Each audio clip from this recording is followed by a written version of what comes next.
দেখা করে কি বলবেন? আপনি যে দাঁড়িয়ে আছেন এখানে, আমার স্বামী যদি চিকিৎসার জন্য বলবো, আমার স্বামী একটু সহযোগিতা করে। মানে কি হয়েছে আপনার? আমার স্বামীর মন মেরু নষ্ট হয়ে গেছে।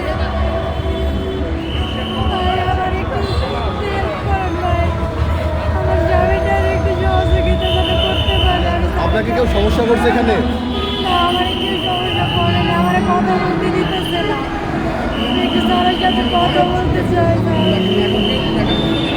আমার এই ছোট বাচ্চা নিয়ে কি বলবেন তার সাথে দেখা করে? কি বলবেন, কি কথা বলবেন? আমার স্বামীর যেন একটা অপারেশনের ব্যবস্থা করে দেয়। আমার আর কিছু বলার নেই। কত টাকা খরচ হবে?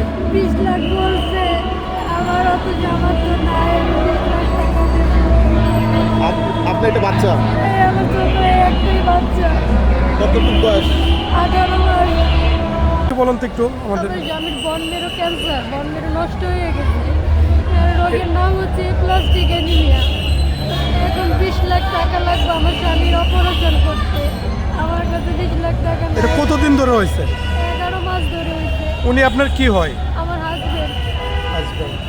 তো চিকিৎসা বা করাইছেন কোথায়? ঢাকা মেডিকেল, জমজমে চিকিৎসা করেছি ঢাকা মেডিকেল। এখন আপনি কি চাচ্ছেন আসলে যদি বলতেন? আমি চাচ্ছি আমার স্বামী যেন অপারেশন করলে আবার সুস্থ হবে। আমি শুধু অপারেশনটা চাচ্ছি। আপনার কোলে ইনি কে? আমার সন্তান। আপনার সন্তান? হ্যাঁ, আসলে এখন আপনি চাচ্ছেন তারেক রহমানের সাথে দেখা করতে? তারেক স্যারের সাথে দেখা করতে চাই। তো তারেক রহমানের সাথে দেখা করতে তো এখানে অনেক টাফ। সে একটা প্রোগ্রামে আসছে, সেই ক্ষেত্রে কি করবেন?